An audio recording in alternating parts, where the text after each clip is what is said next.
1. It's 2:30 a.m. on a busy Sunday morning.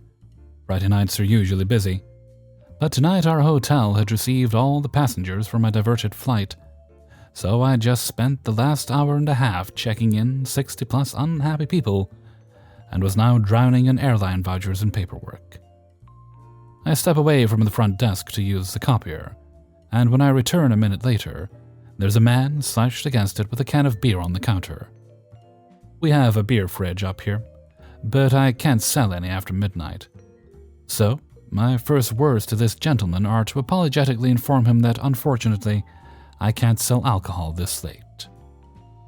This is always awkward, but guests trying to wrench the door to the fridge open after hours has ruined the lock, so I get a lot of practice. He tells me that the beer is his and he just wants a new keycard for his room. Okay, of course, I apologize for misunderstanding. I can certainly get him a new key. I request his ID, explaining the policy about needing to check when I hand out keys, and he gives me his license without complaint, and then, suddenly, he gets angry. Not just a little angry, but startlingly angry, livid. He doesn't appreciate being treated this way. How dare I talk to him like this? If I'm going to talk to him like that, he's going to give it right back. I'm a racist, I'm a piece of shit. He's going to get me fired and ruin my life. I'm fucked. I just stand there blinking. He didn't seem to mind my asking for his ID. Was it about the beer? Is this a joke? No, it's not a joke. He's screaming now. He's apoplectic. I'm trying to apologize. Sir, I'm sorry I've offended you. It was not my intent. He's not hearing me. No, no, no, he screams over me. I know exactly what I did. I'm screwed. I'm going to regret this. He's going to make sure of it. I've handed him his new key by now, and he starts toward the elevator, yelling over his shoulder at me the whole way. More cursing, and that he's going to show me. I'm going to get what's coming to me. The elevator doors close on him as he screams about how much of a bitch I am. By the way, I'm male, so please do not impute any misogynistic attitudes to our guest based on any of this. I'm stunned, and my heart is too rapidly distributing adrenaline, but the puzzle is starting to come together. This guy must be on something. Either that or he's dealing with untreated mental illness. But he had the distinctive, wiry, dentally deficient look of a meth enjoyer, so I'm betting drugs. I'll just put a note about this encounter in the day's log so that... The elevator doors open. It's him again. And he's already screaming at me from across the lobby. He's calling the cops. He's pressing charges. He's on the phone with the police right now. I'm going to be arrested. Okay, so definitely drugs, but now it's beginning to dawn on me that I don't actually know what this tweaker is capable of. He's not letting this go. There are almost 300 rooms in this hotel, but tonight I am the only employee here. And me and this dude have the first floor all to ourselves. Usually the hotel has a security guard on duty at night, but not tonight, it's just me. Our guest is now striding with great purpose toward the front doors, hurling invectives at me the whole way. Is he going outside to wait for the police? I can only hope. I watch him go. I couldn't get a word in if I tried. He appears to leave, and I continue typing my now somewhat expanded log entry. A minute later, he's back, headed toward the elevator, still yelling at the top of his lungs. Now he's telling me that he's called his lawyer. He's on a plane at this very moment, coming to ruin my life. More cursing and insults. The elevator doors close. 3 minutes later, the elevator descends and he's back again, stalking determinedly to the front doors, screaming at me as he traverses our voluminous lobby. He's starting to make me nervous. I don't think he actually ever called the police. And I'm beginning to entertain doubts as to whether this man even has an attorney on retainer. So, just what is it that is repeatedly drawing his attention outside? Why does he keep making the same circuitous trip? It almost seems like he's working himself up to something. Does he have a vehicle out in the parking lot? Does he have a weapon in it? This continues for another 2 or 3 passes from the elevator to the parking lot and back as my level of concern increases. With every loud ingress, I'm anticipating with growing alarm what implement of violence he might have collected during his absence. I know I need to act, but I don't know how to approach the situation. He hasn't technically done anything more than yell at me, and he is a paying customer. I try to apologize for whatever has agitated him, but again, he drowns out my words with denials and vulgarities. A few minutes later, he storms back up to the desk and throws a handful of key packets at me, containing perhaps 8 keys between them. He's clearly requested new keys a few times since checking in this afternoon. He screams that I've locked him out of his room. He paid $150 for that room and he wants back in. I snuck up and locked him out. And I'd better give him new keys right now. I numbly go through the motions of coding new keys, try to explain that I didn't lock him out, but he proves less than receptive to my words. Some part of my shell-shocked brain is wondering how all of these keys could have malfunctioned at the same time. Is he even trying the right door? No, of course he's not, because he's whacked out of his gourd. He rips the new key packet out of my hand and takes it back up to the elevator, loudly issuing proclamations about my character and impending fate. I'm trying and failing to bring my focus back to paperwork when the elevator again discharges him, now yelling something about how he's got people coming, and when they get here, I'm fucked. Okay, that's enough. I've never evicted a guest from the hotel before. I don't even know if I'm allowed to do that, but this deranged meth head is now explicitly threatening me with something other than dubious legal action. And if my own safety wasn't enough of a concern, I'm also responsible for that of the property and all the other guests here. So I tell him that if he doesn't stop harassing me and return to his room, I'm going to call the police and trespass him from the property. He loudly informs me that in fact, I will be the one leaving the property, and he then reprises the classics for good measure. I reply that I'm calling the police, and then I do. He takes out his phone and starts filming me as he walks rapidly out to the parking lot, but I notice that he's no longer yelling. A lady answers and I stammer something mostly intelligible about how there's a guy at the hotel who is threatening me. I think he's high on something, I suspect violence is imminent, and would really appreciate it if a patrol unit could swing by whenever it's convenient and assist me in making him leave. She assures me that a unit is on the way. I leave a voicemail for my GM explaining what I'm doing and why, and he texts me back immediately telling me that while he's out of state at the moment, he has my back, and guests are definitely not allowed to threaten me. So I'm good to kick this guy out. Our guest makes a couple more circuits of the lobby, and he's ostensibly filming me with his phone and muttering about how he's got people on the way, and I'm going to find some things out when they get here. I silently assure him that we have this in common. 2 officers arrive 15 minutes later, and I'm very glad to see them. Our guest is now retired to his room, probably in anticipation of their arrival, so the cops ask me to clarify I am formally trespassing the individual in question from the property.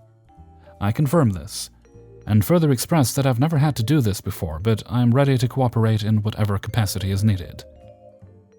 Is he a long-term tenant because tenant law would then be in effect? No, officer.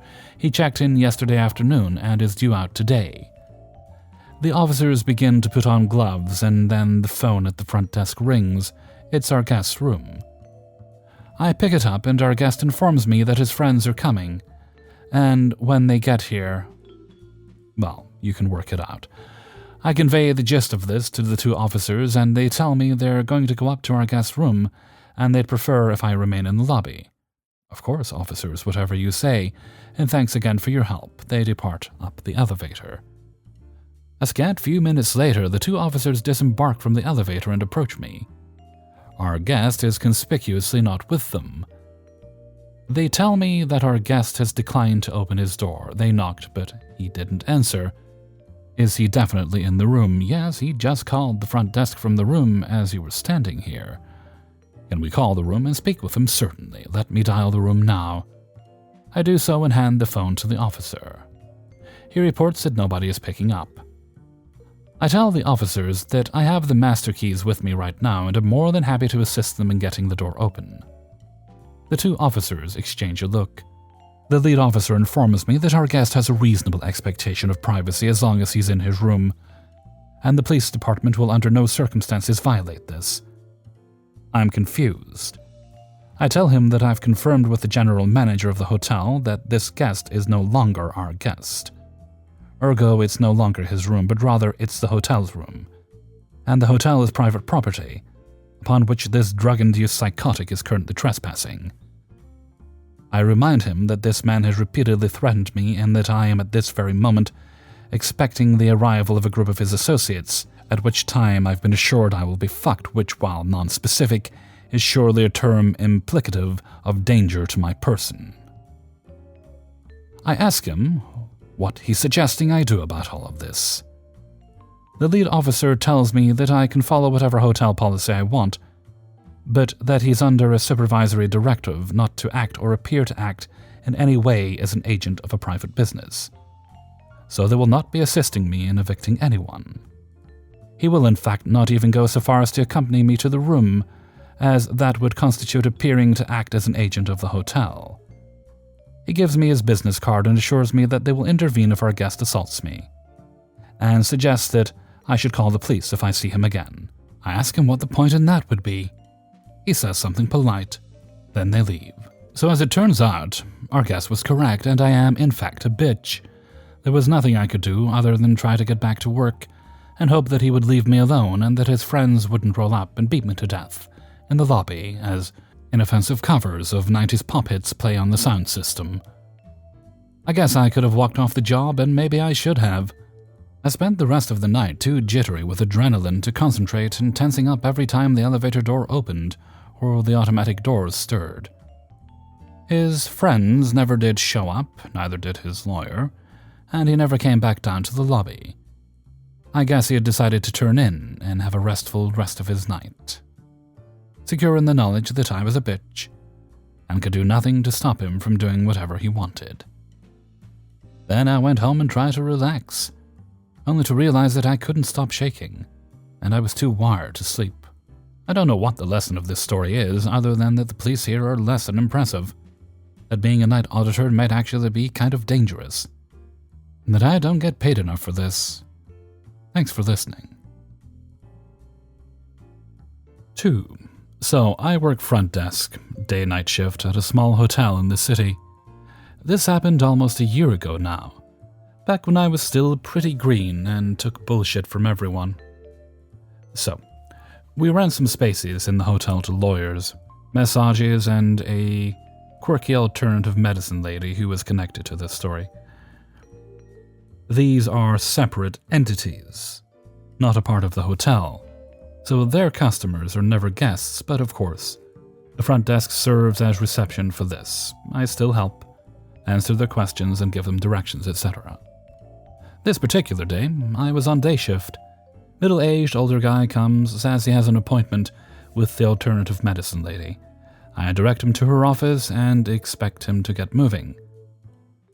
But instead, he props himself on the counter, staring me down, getting really comfortable. I am now sensing old pervert vibes, also less relevant, but his breath stank so rotten. I was mentally gagging already at that point. I'm used to older people staring at my face. I have a few very basic facial piercings, which sometimes invite snarky comments, questions, or lingering stares. But the place is pretty casual about dress code. Of course, this guy speaks up, asks about the piercings. Why do I have them? What are they good for? I've heard this before. I say it's for vanity. He says, "Oh, so you want to be pretty?" I just smile and grit my teeth and remind him that the medicine lady is probably waiting. I continue to try to look super busy, even though I have zero work. He stares some more and finally leaves for his appointment. He comes back around 2 minutes later and again stops at my desk. I was really wishing he wouldn't. He leans in and tells me he knows a good website and asks me if I could look it up on my PC.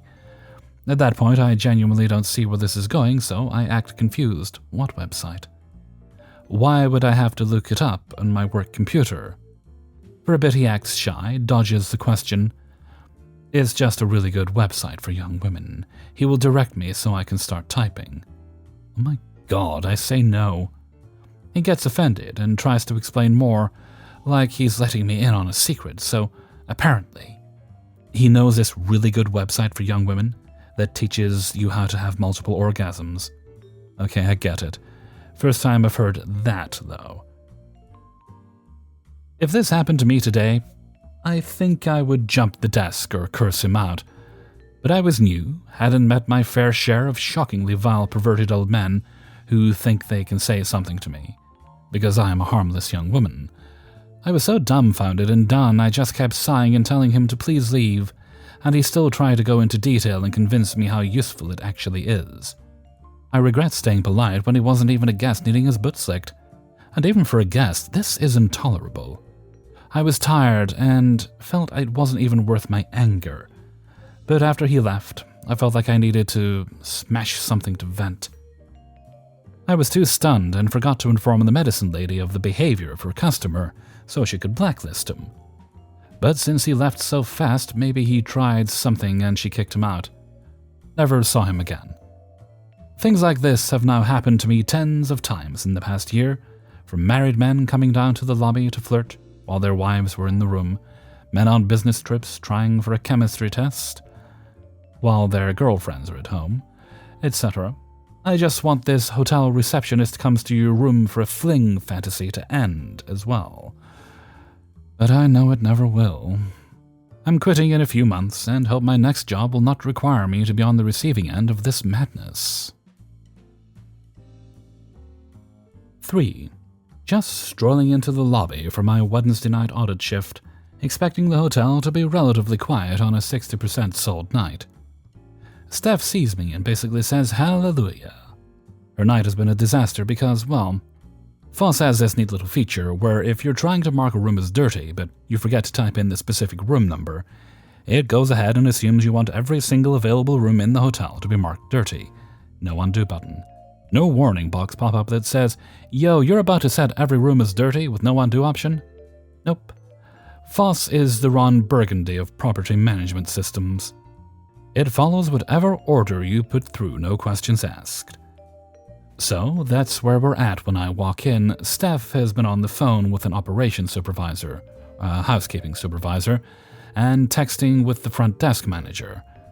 Apparently none of these people are familiar with the room status tracking report, because it looks like she's been video chatting with the supervisors and trying to have them recall from memory which rooms were vacant. Then she's running off to check some of them individually while she gets a chance. You would think we just need to make sure a room isn't occupied, and that would mean it's clean, even though the system thinks it's dirty. But when you have a housekeeping department that drops some 20 rooms every weekday, there's a few landmines out there. They're doing the best they can. If anyone in Chicago wants to work as a housekeeper, PM me. Okay, no big deal. I show her there's a room status tracking report and how to read through it and flip the rooms back.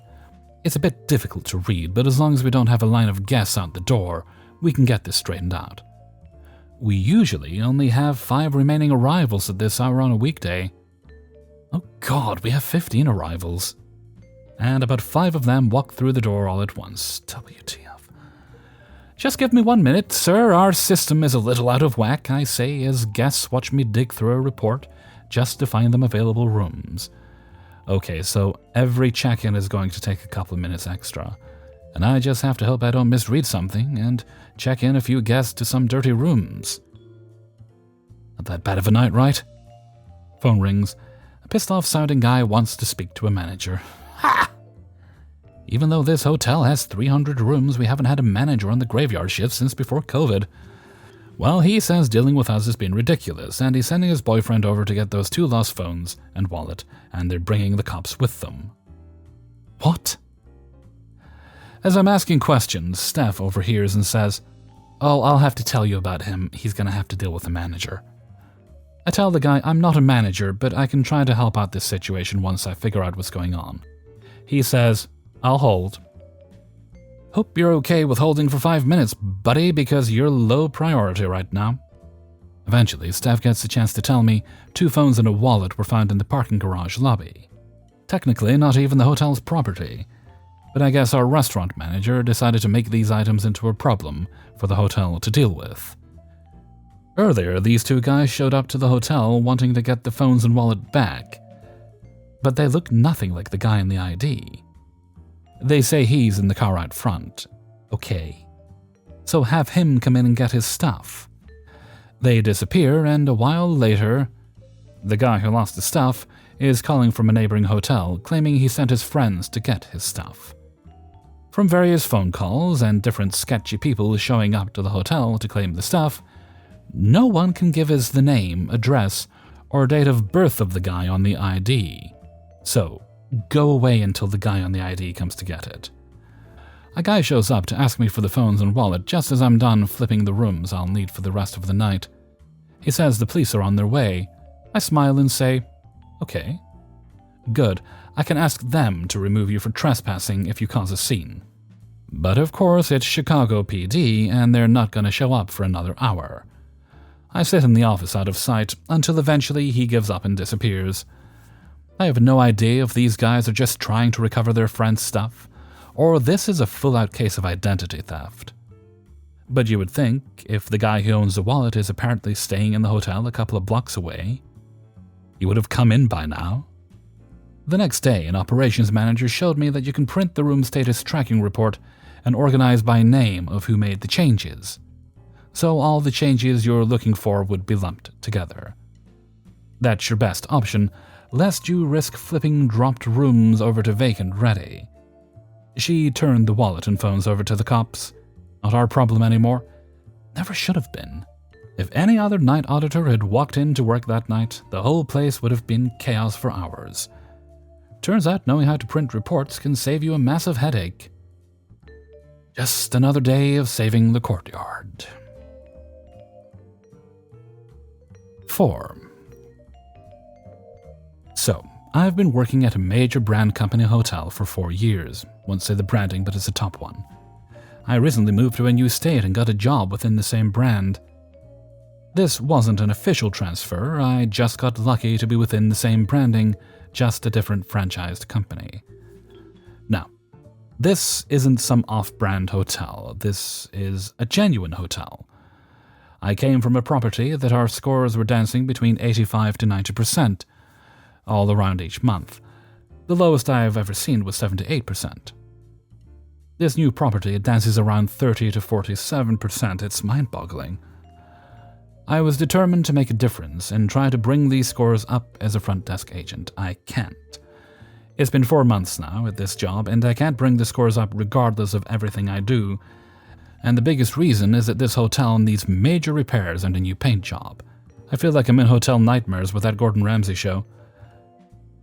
We have no maintenance guy, we have no basic items that are needed like non-slip pads, coffee for the rooms, water dispensers, or water jug anywhere in the lobby.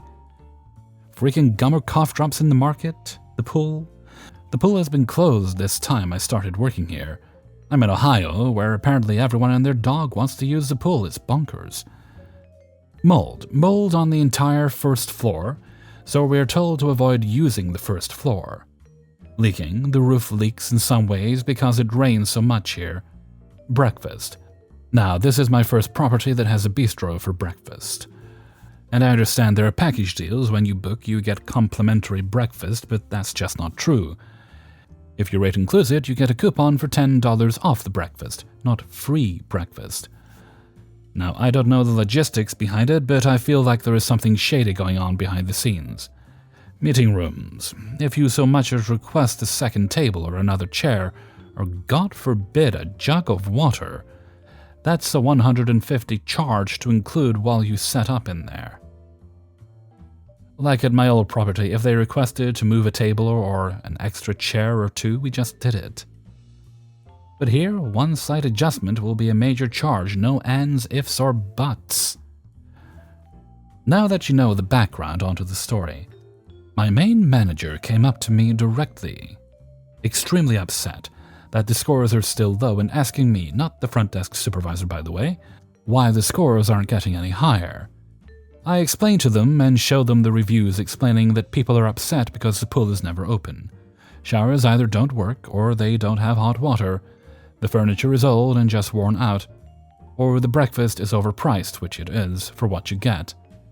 There is literally nothing in the terms of the front desk or customer service. In fact, Those are the best qualities you have. But he doesn't care and explains that we at the front desk should be very apologetic and that will fix the issue. But I couldn't help but talk back and say, no, this hotel needs a lot of work and repair.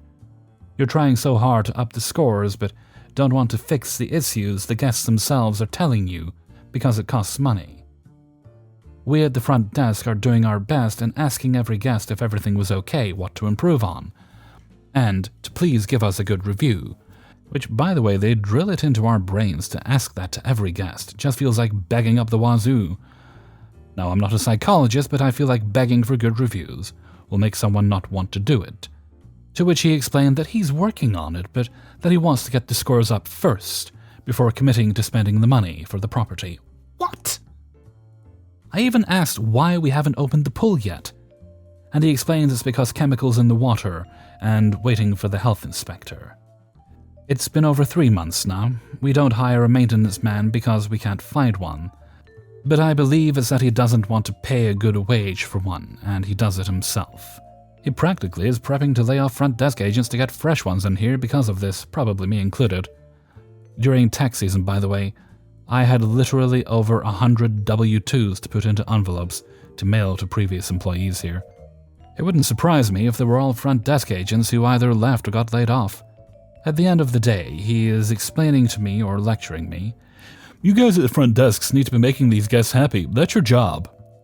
I practically got yelled at for the bad scores, when all the scores are saying because the pool wasn't open, or I had to move rooms because my shower and TV didn't work, or breakfast was supposed to be included but it wasn't, I just got a $10 off coupon, or I booked a meeting room but was charged an extra $150 because we asked for one extra table. I came here hoping to make a difference at this property because they all seemed like honest people that are struggling, or just didn't know what to do. But now I see the main manager just doesn't want to put the money or effort to repairing the building itself, or hire people to fix the issues on the daily. Hell, I bet the health inspector for the pool hasn't shown up because he just doesn't want to pay for it. I have a job interview soon, so I hope to bounce out of here. Because I don't want to rock the boat while I still need a job, I've never contacted corporate before, or tried to whistleblow anything, as I wouldn't even know where to start, or what to do exactly. But I do know once I get my new job and put my 2 week, I'll contact corporate, because this is bananas.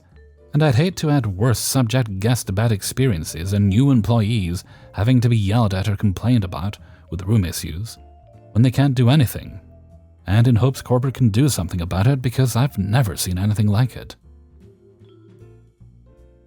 5. For reference, this happened back in the summer of 2022. I work the 3 to 11 shift at the hotel, so I deal with most if not all of the check-ins. This particular guest checked in around 6 or 7. For privacy reasons, I'll call him Jack. At check-in, everything went smoothly. Jack seemed like a nice, albeit quiet man. Before he went to his room, he said something that my coworker and I should have taken as a forewarning for the rest of the night. He asked us not to transfer any calls to his room. Later, a woman comes in, asking if Jack is there. My coworker tells her that as per policy we can't tell her that. She thanks him and leaves.